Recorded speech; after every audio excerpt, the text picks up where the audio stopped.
to the Warzone Amateur Hour podcast.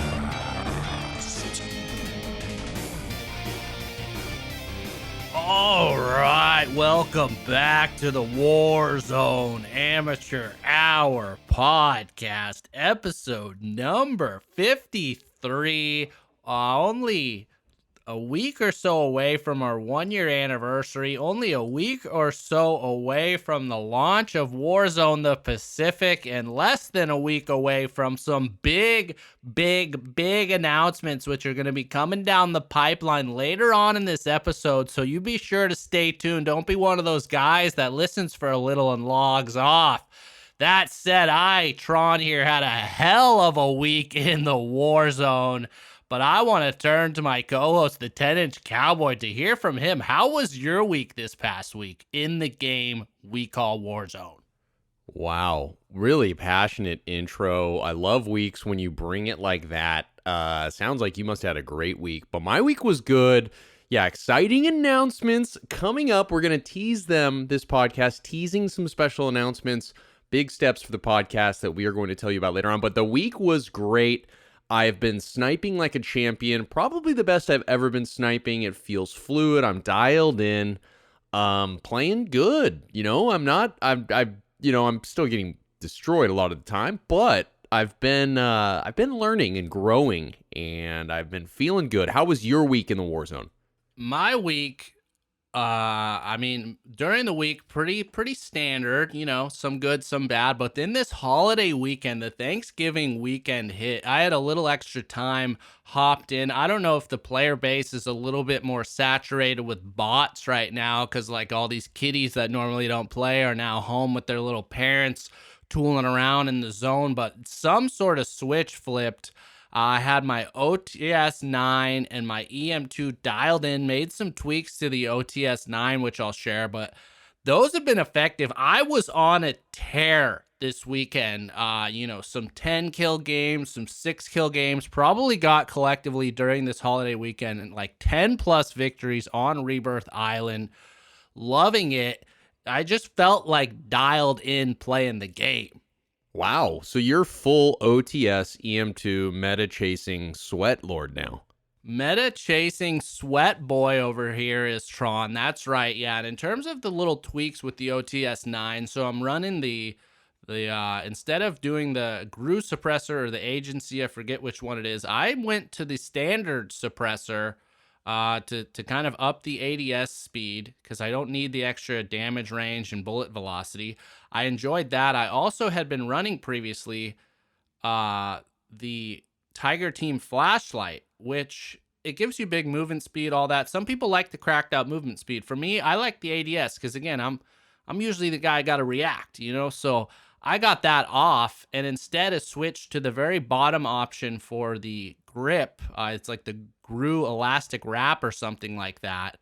And then I also had heard with the OTS 9 I was unaware of is you should be using the 40 round fast mag, because I was like, I avoid those fast mags. But I heard from Smeeden, some other people we play with, told me to do that. Been loving that. Then on the EM2 side, I did make a small change. I had been using the 50 round mag, but I guess that gives you an ADS penalty, and the 40 round mag doesn't. So I made that switch. I'm like full meta now. A little, unorthodox, with the OTS, but I'm loving it. Wow, yeah, you are full meta chasing. Interesting to see you just totally abandon your amateur roots and just chase what everyone else is chasing, but I'm happy for you. I do really like the EM2. I've grabbed a few of those off of dead bodies and shot. They're great late game weapons because I like sniping. First and foremost, right off the rip, I like to snipe, but then once the circle starts getting a little tinier, sniping becomes a lot harder. And if you have that powerful EM2, some of my best games are picking one of those up off of a dead body and pairing that with my PP. And I really like the M2. I don't have it leveled up, unfortunately, yet. And it's becoming, the time is going away in this iteration of the Warzone. So I'm not going to make that investment, but I do like picking those up. So I hear you. The OTS, the thing about the OTS is you have to hit your shots. It's got such a small round in it, or mag, I guess. It's got 40 rounds in the mag. That is not very much for one of the, I guess I'm just becoming spoiled with the PP. Having 71 in the chamber, or I guess it's one in the chamber, but 71 on deck in the magazine is really nice. I don't know if I can switch off of that. Every time I've gotten, I've again picked up totally kitted OTSs off of the ground, off of dead people. I find myself, I'll win a gunfight, but if there's obviously more than one person, I'm screwed. Like I can get one down and then I'm dead. After that, it just doesn't work. So I like having the 71 personally, and that's actually why I probably haven't even tried to unlock the OTS. Well, that's a fair point, and I would certainly be the first to say that I have died many a times, not because I've been outdrawn or outgunned, but I just straight up run out of ammo with that thing, like you said, even chasing it. Sometimes you have those chases where some motherfucker's running away and you're getting little blurts like, oh, I got him cracked, and then you got to try and finish him off, and then I'll finally get to like the time where I'm ready to end him, and then I'm out of ammo. But that said, the fast mag can alleviate a little of that because it is a very quick reload with that.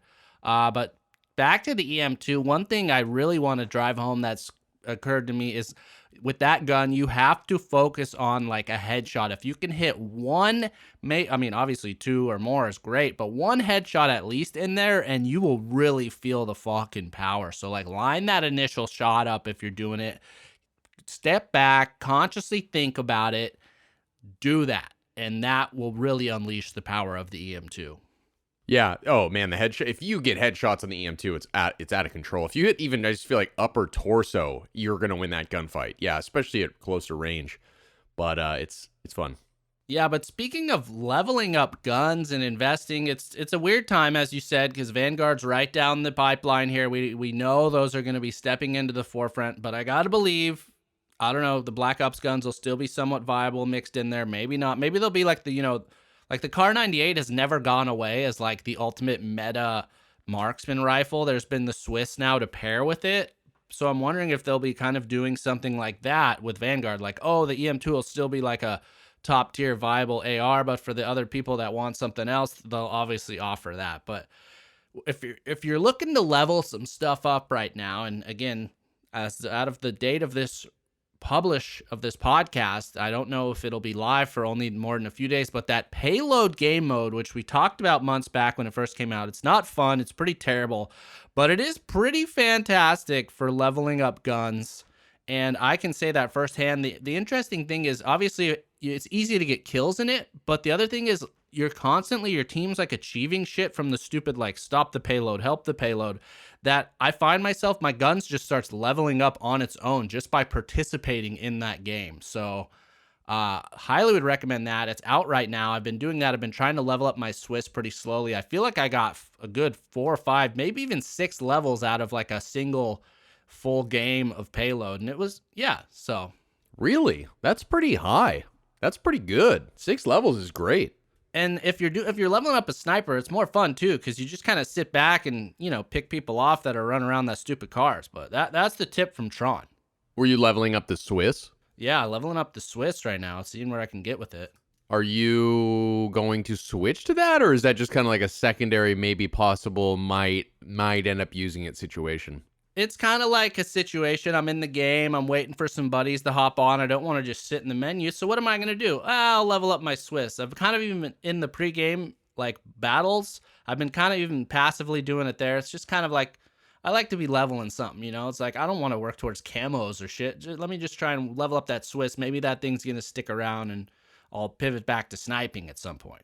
Yeah, no, I do the same exact thing. I was doing it with the Swiss. I kind of go back and forth between the Swiss and the EM2, but that's how I leveled up my PP, until I got it to a place where I wanted it to be. I was just rolling with that pregame, going hard, getting 4 or 5 kills in that, 60-second counter.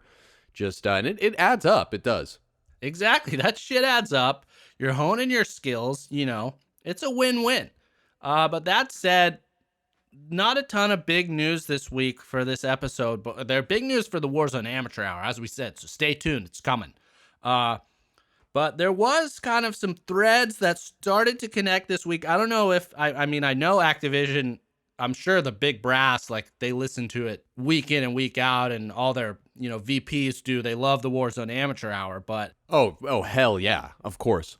it seemed apparent that's the case this week because they released, we've harped on this storyline, and now the saga's over and it never made sense and it's fucking stupid and we wish somebody could explain it. Well, they went back this week, the official Call of Duty Twitter account, and they released a, quote, complete post-launch story cinematic for Black Ops Cold War and Warzone. And what that was is essentially all of those cinematics, they put them direct back to back to back. It's a 20-minute video, but your boy here, Tron, soldiered up, watched the entire fucking thing so we collectively together here can maybe now make a little more sense of this storyline. Did you watch it, Cowboy?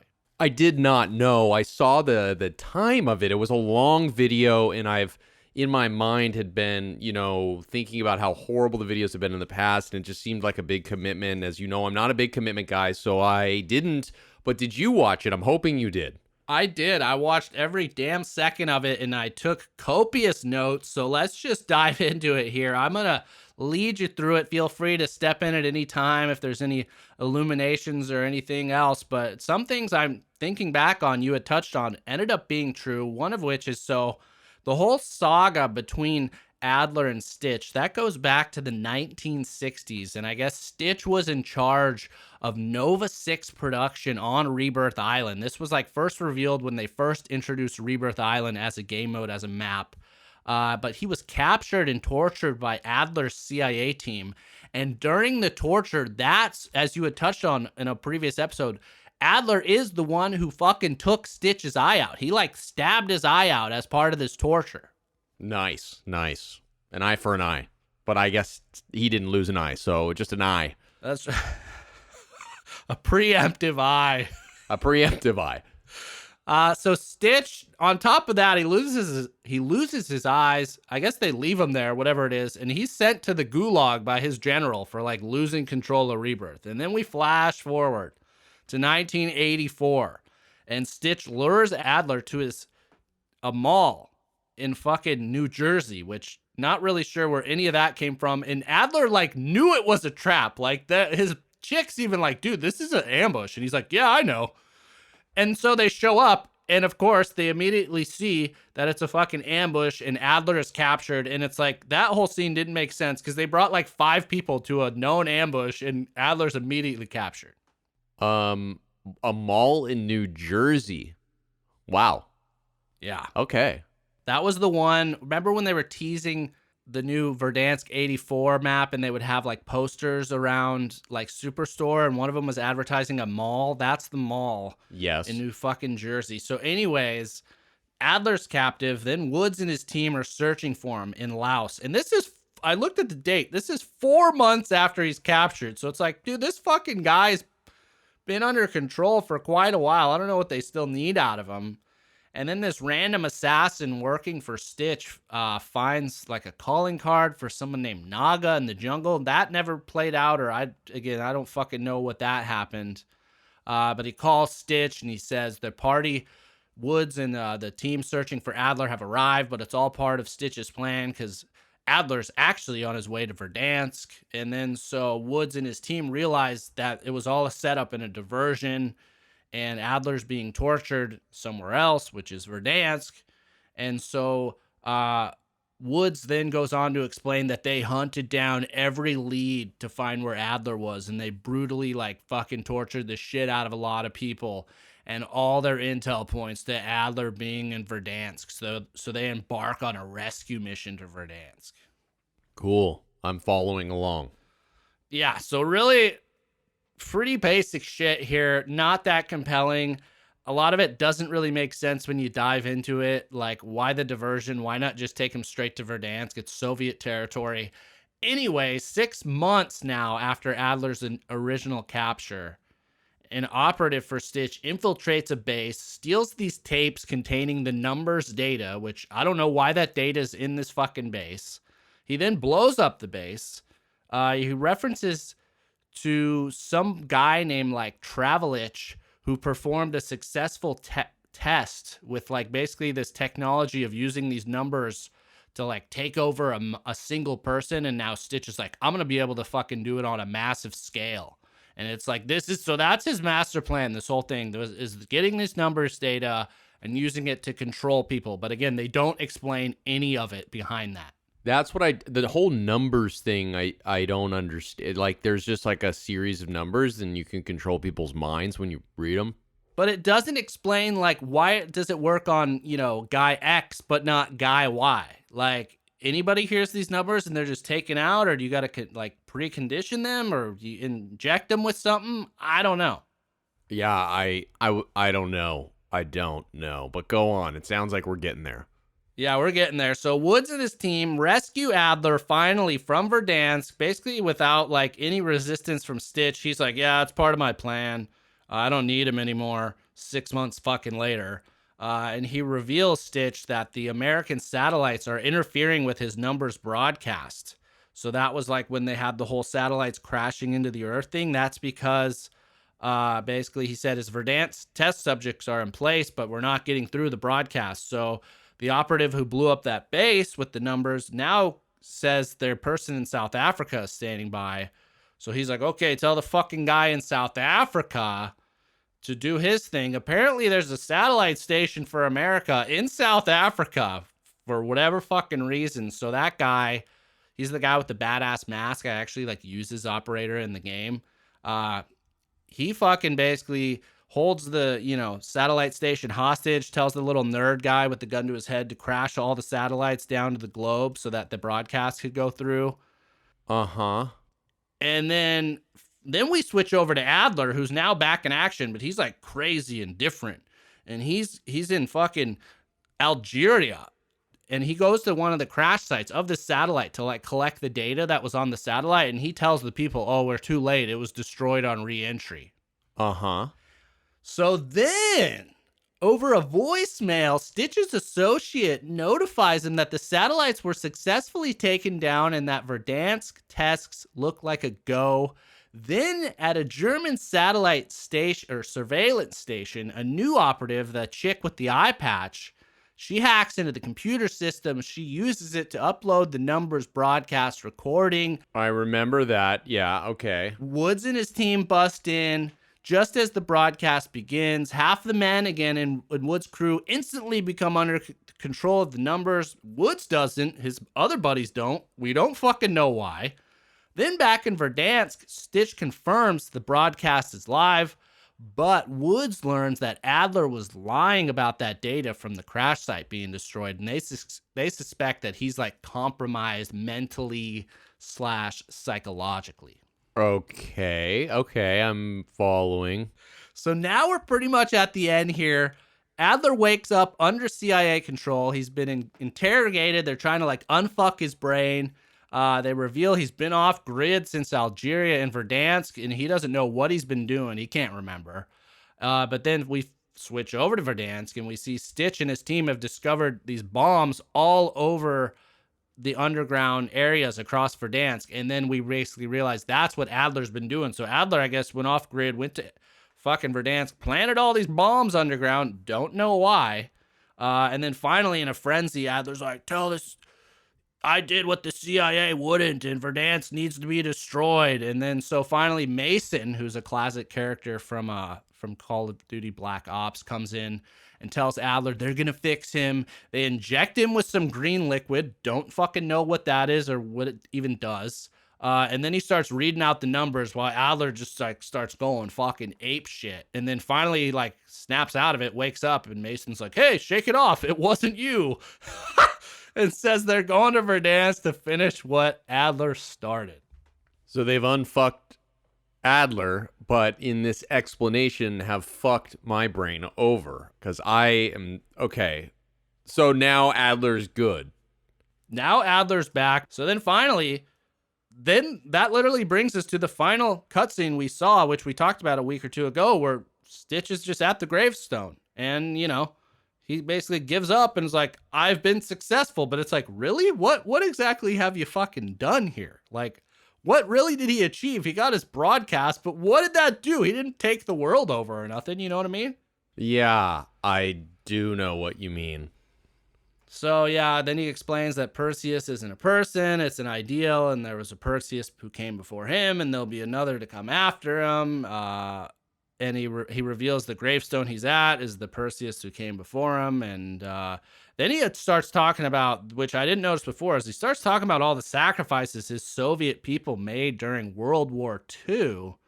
And he says he's already changed the world in ways Adler can't even imagine. And then the gunshot rings out. That is the end of the story, start to finish.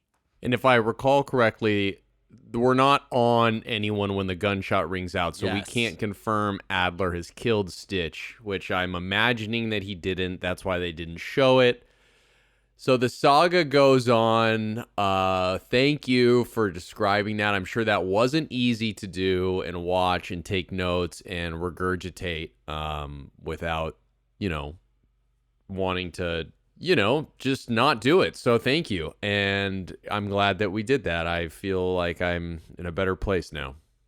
I mean, the thing is like, okay, now I kind of understand it clearly, but again, it still doesn't make sense. It's not like compelling in any way, and it's just so vague.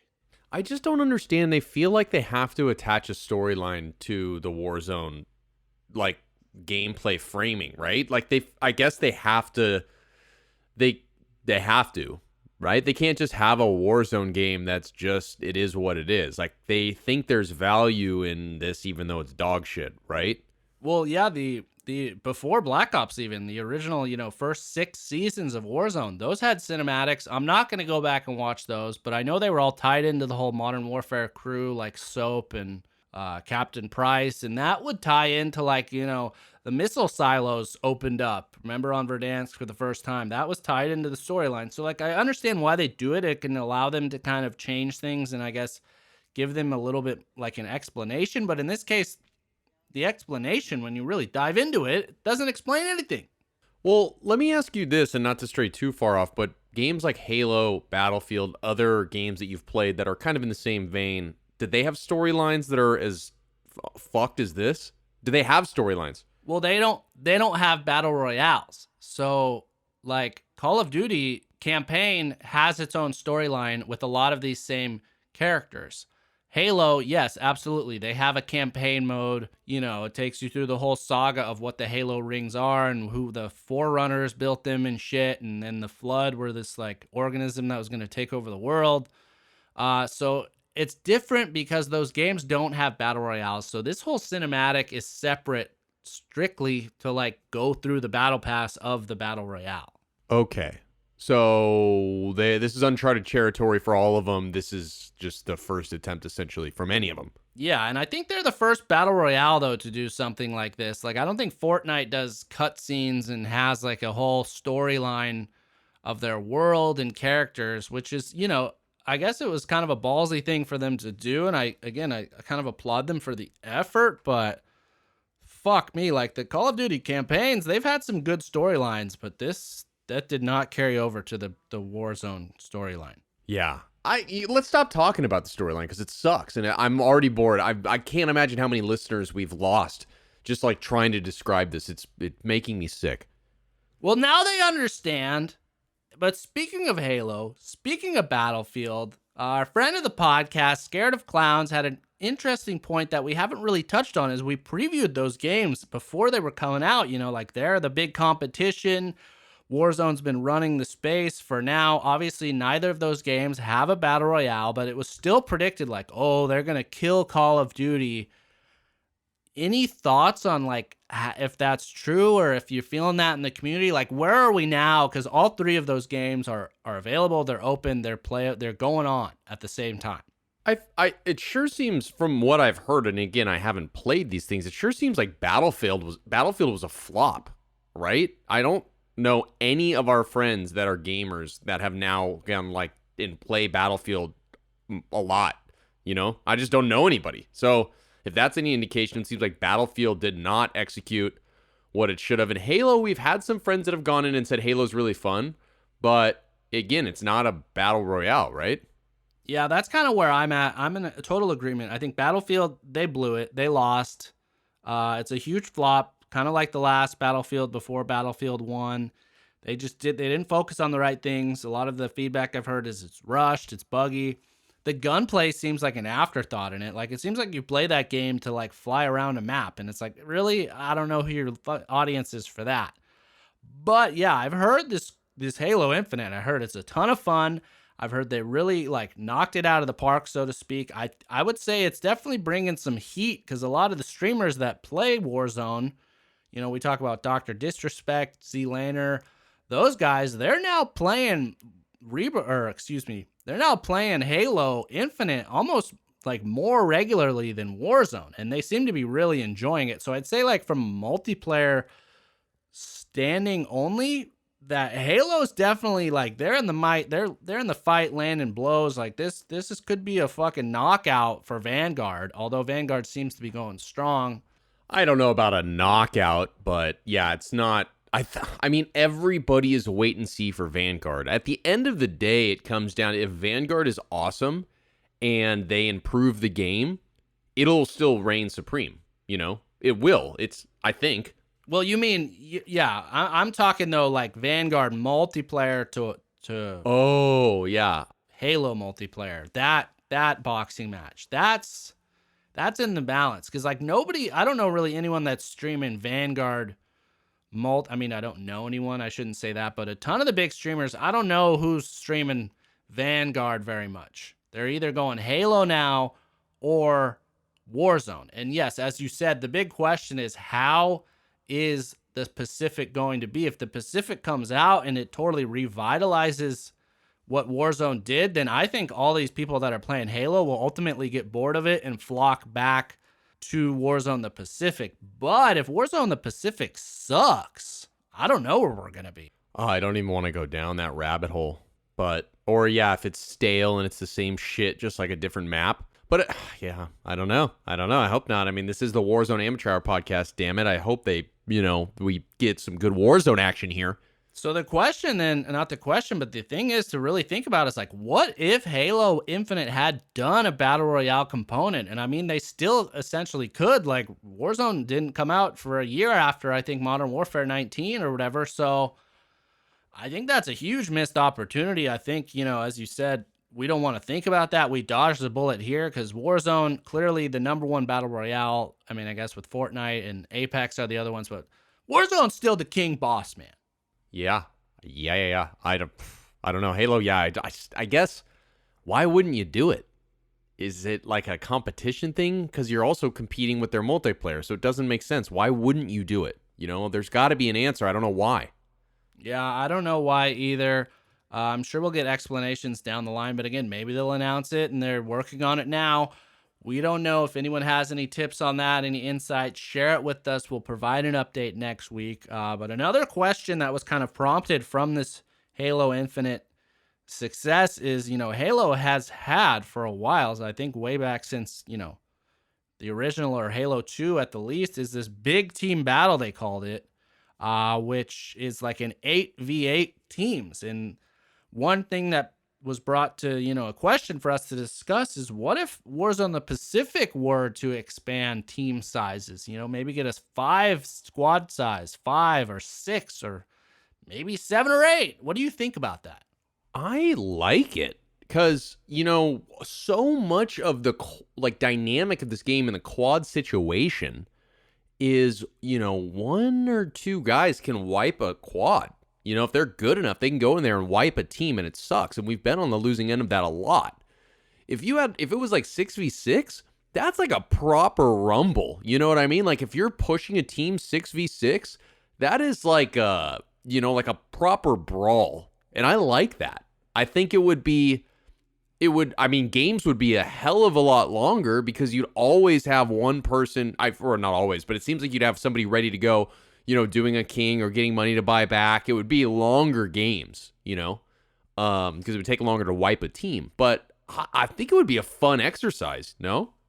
At first I was like, yeah, that would be cool. But then when I think about it functionally, like teams of 6 fighting teams of 6, and then maybe even getting third party, like, I don't know if that really is what Battle Royale is designed for. Like, to me, Battle Royale is, as they have even said, the Warzone folks, is like it's built around engagements and kind of moving through areas, fighting a team, winning or losing, and if you win, you move on. Whereas if it's like 6v6, like, think of how long it could take to really wipe a team of 6, especially if they want to be like campy. Like, literally, a team of 6 could just dominate an area of a map and kind of hold it down and maybe pick off a few stragglers here and there. But it's like, I don't know if it's really gonna work for it. So I don't think they're gonna be making that change, and I don't necessarily think they should. But maybe 5. I'd be curious to like try a team of 5.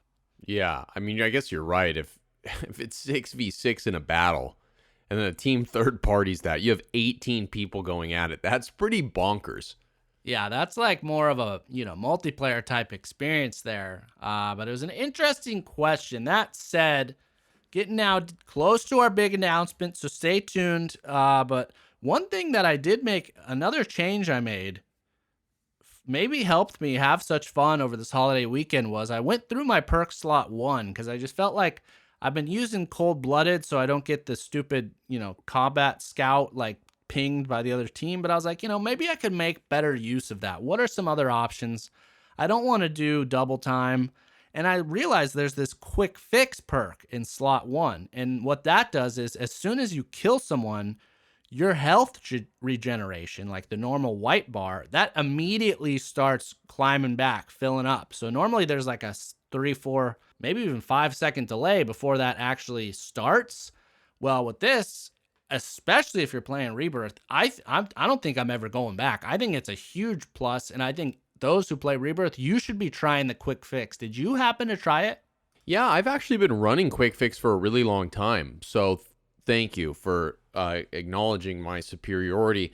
So quick fix is great, especially if you're pushing teams and you're killing people and you're good. I mean, it's kind of like the sweaty perk, I feel like. If you're getting a lot of kills and you're moving around a lot, quick fix is a no-brainer. I do like it. I actually only had it equipped on several loadouts, so I did slap it on the rest of them, especially the stuff that I'm running in Rebirth, which is really all I play these days. But yeah, I am all about the quick fix. Highly recommend it, because I don't even recall what I was running before quick fix in my first perk slot, but it wasn't doing. It was like no man's land. Quick fix is easily the most usable. You see results instantly. I would go with quick fix. 100%. That's kind of where I was at. Is like, how much value am I getting out of this perk? Like, how many times am I really getting shot and pinged by combat scout that, cold-blooded's going to reverse that? Maybe a few times, but whatever. In the end, is it really that big of an advantage? I'm not even running fucking combat scout as my third perk. So, and then it's like double time. I slide cancel. I don't really need the extra tack sprint. So I'm with you. Like, how many times are you getting in a gunfight where you kill someone in a game? Several fucking times. Am I right? So that I agree. Get the bang for your buck, especially on Rebirth. The other thing we've talked about is like building loadouts that you can kind of like train with. And I think using this perk, it does kind of push you towards becoming a sweatier player. Like, my initial thing that I've had to fight against is like, if I don't have full plates, I rarely will like challenge someone, but I'm starting to challenge a bit more, and having the quick fix where it gives you the full health, that it's 200 damage. I'm not sure what it ends up being. You can still get kills without plates, and this kind of leads you to have more of the confidence to do that. So I encourage the amateurs, if you want to become a little sweatier, a little more confident, to push engagements, get more double kills, triple kills, maybe some quad feeds in there. This could help you get to that spot, I think. You know what I realized too is that with the quick fix perk, it's just like a sweaty snowball, right? So you're running the quick fix perk, and say there's multiple people and you down one of the guys. Well, you have to get that kill to have the quick fix perk kind of activate and give your health a quick boost back to full health, right? So what do you do to do that? You run throwing knives. And it's this circle where if you have quick fix and you're running throwing knives, you're constantly killing, you're thirsting immediately with that knife, you're getting your health back. It's an ecosystem that starts flowing, and it's like a wave moving from one team to another as you shred their asses with your guns and your knives. That's a good point. I still have not made the leap to the throwing knives. I'm not quite that sweaty. I like my Semtex. I love to get a good stick or throw them in the windows, but that's a good point. Yeah, but you're not throwing a Semtex once you down Yeah. somebody, you know? Like, you're not sticking when they're down to end their life, you know? That's the... No, it's a good point. And maybe I will now. It's a good point. Maybe I should run the fucking knives to get that synergy with the quick fix. So you're running quick fix, knives, OTS9, EM2. You are just a cookie cutter meta chaser. I'm not yet, but if I do, certainly so. Well, let's move on then to last thing before our big announcements this week. But we got a great question and some intel from Twitter user Evan Sowery. Apologize if I'm pronouncing that incorrectly, but he reached out, friend of the podcast. He said he sent some screenshots first off to show us what the full list of tactical and lethal grenades are in Vanguard. And his question is, with the integration of Vanguard, all perks and tacticals will probably be replaced, which we don't know, but we can assume so. And he said, in Vanguard, there's no heartbeat sensor. So he says, how do you feel about this personally? And he thinks stun grenades are just going to make the new Warzone a living hell. Well, there's no heartbeat sensor, and that's not something... I think we've touched on that, right? We've touched on it, but we haven't really gone in depth on that. Yeah. And honestly, I'm not sure what that means. I don't run stuns. You recently have been running stuns, haven't you? You've tossed the heartbeat sensor away. Is this in preparation for Vanguard, or is this just a choice? Yes, it was a choice, but maybe a fortuitous one. And again, I guess getting in line with my sweatiness is, I don't think I've announced it, but I've pivoted away from the heartbeat. Oh, I didn't even add that to the sweat package. You're now running stuns too. Look at you. I'm running the stuns. That was another reason why I went back and looked at the perks, because I was like, isn't there a perk where I get a second stun to start? You don't. The only way to get that is with restock, but that's perk slot 2, so I'm not doing that for now. But yes, currently running the stuns, I guess making the early leap away from the heartbeat. I'm a huge fan of the heartbeat going away, but I'm not a huge fan of stuns becoming meta. Yeah, maybe they'll nerf them in some capacity, right? And well, there is, I think, a perk in Vanguard that either you don't feel the effects of it or it really lessens it. So then maybe that, I don't know. Yeah, I can't remember either. Interesting. I mean, I don't run stuns. I think there's going to be a major reevaluation of what the hell I'm doing once we get to Vanguard. I'm going to take everything off. I'm going to get butt naked. I love it. And I'm going to look in the mirror and I'm going to say, what is serving you? Where's the fat, and how do you trim it, and how do you become a better player as I stand there cold in the nude? Really, that's what I'm going to do. How do you want to armor up this soldier to make him the leanest, meanest killing machine on Caldera? Yeah. Listen, the 10-inch cowboy stands before you naked, ready to learn. That's how I'm going to approach it.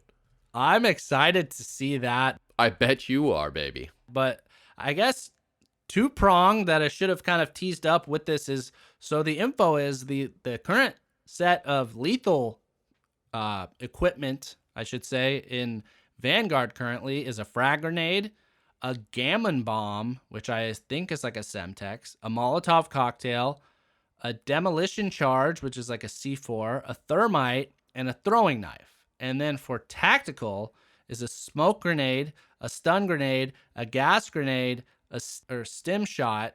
And then there's an S-Mine 44, which I'm not sure what that is. So it seems like other than the heartbeat, it kind of lines up with what we're currently have to work with.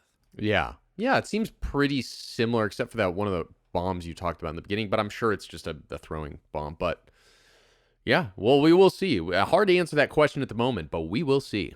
But I think, though, based on if this is going to be the case, I think Evan's right.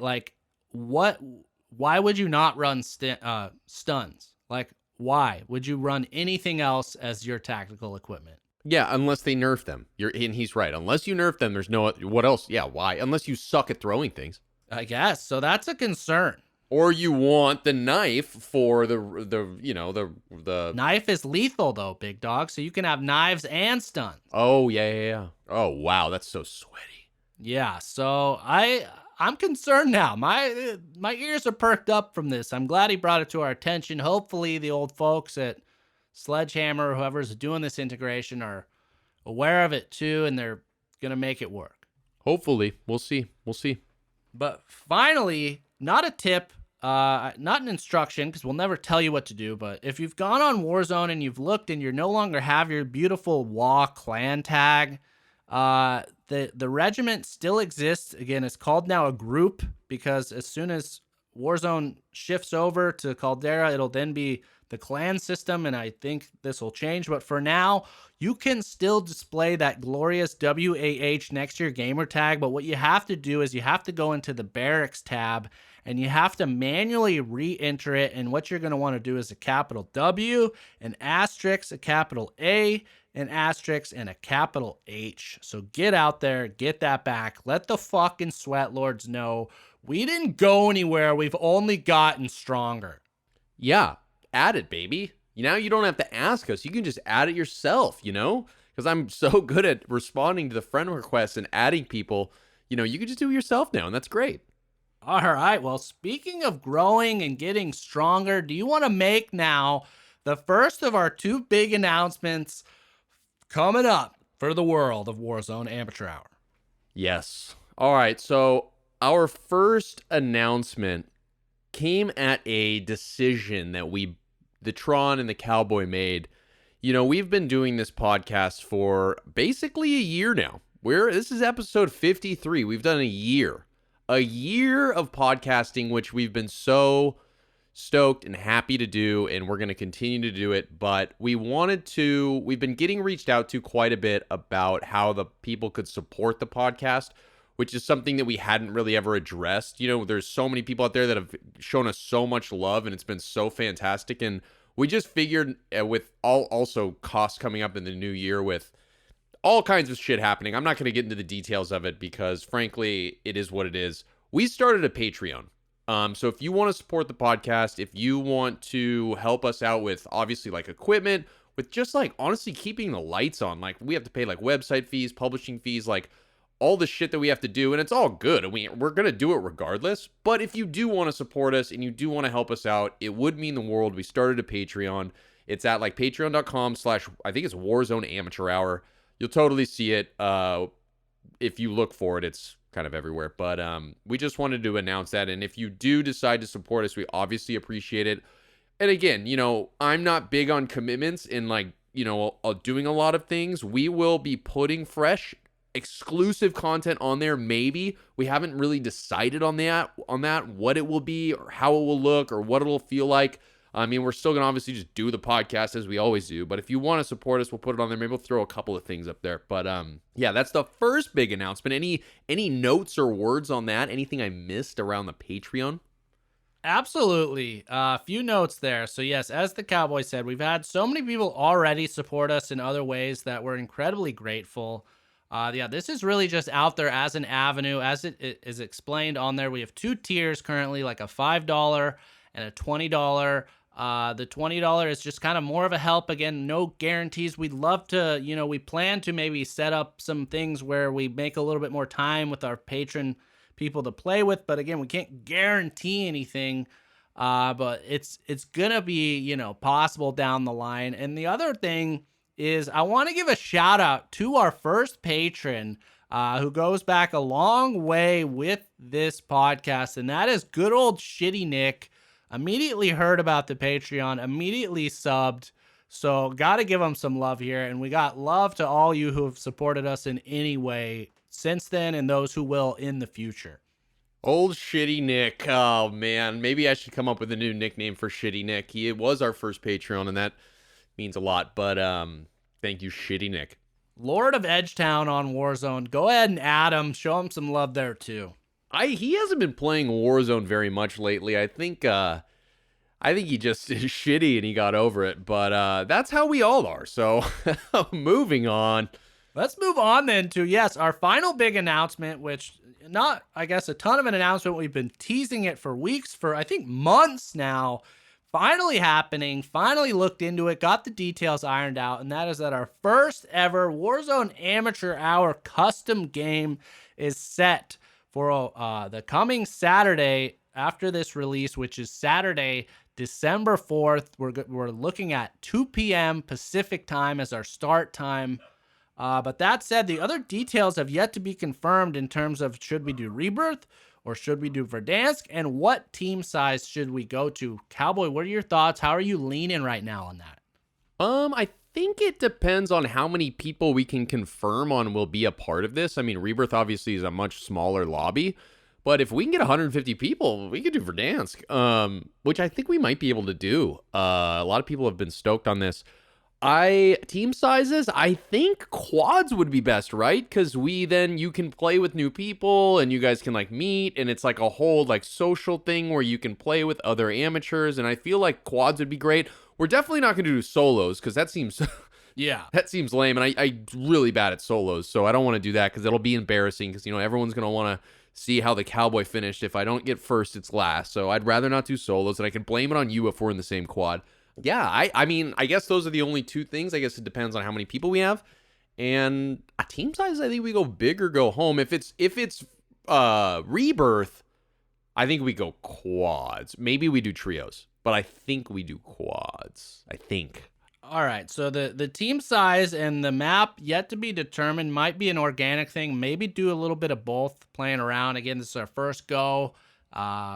And we plan to have more of these in the future. But the way it's going to work is, if you want to get in on this, if you've added Tron Tron, I guess, let's just do Tron because we know Cowboy can't give him that much responsibility. But add Tron in Warzone. My name is Tron8. No fucking numbers or hashtags on there, baby. They recognize that there's one of a kind Tron8 on there. All right? Then the way it works is, come Saturday, December 4th, right around 2, I'm going to hop in. I'm going to load up, create this custom game, and I'm going to invite every fucking single friend who's online on my list to get in there. So I don't imagine that will fill up, but if we do, it's going to be a first come, first serve type of thing. So look for those invites. You can also, I'll be checking the Discord as well if people have any issues, but I'm hoping that should be a pretty smooth way to make this happen. Yeah, and I think we touched on this last time we chatted. I think we're going to do 3 games. Is that what it is? I think, yeah, that's a good thing. And then maybe we go and look at the tallies and see if there's a winning team, or maybe we just shuffle. Either way, we're going to have some fun. Yeah, and then what we'll do is, we will create a ranking system and a point system probably, and we will announce who the winners are on the pod of the 3-game, let's call it a tournament, but a very casual tournament. That's right. A community get together where we kill each other, have some laughs, see who's the sweatiest amateur of all. We'll give you some updates, some shout outs next week on the podcast. Another idea, and I'm just spitballing here, we could stream it too. I think we should. Absolutely. I agree with that. Yeah. We'll plan to do that. Okay, we'll stream it. We'll make it happen. We'll figure it out. Details to come. Well, I guess it's come this coming week, but check the Discord. I'm sure we'll be updating it there. Is there anything else about that? No, that is going to do it for us this week on the Warzone Amateur Hour podcast. Thank you all so much for dropping in with us. As we announced, we now have a Patreon. In addition to that, if you haven't already, give us a follow on Twitter. Like our posts, tweet about shit, spread the word, get on our YouTube, subscribe, like our videos. We love you all. We love what we've been doing. We love the year behind us, and we love even more the idea that there's so much coming ahead. Yeah, baby. Couldn't have said it better myself. So we will see you this Saturday in our custom tournament game thing we're doing, and we will talk to you next week. And until then, good luck in the gulag, and I will see you there, and I'm going to beat your ass on Saturday.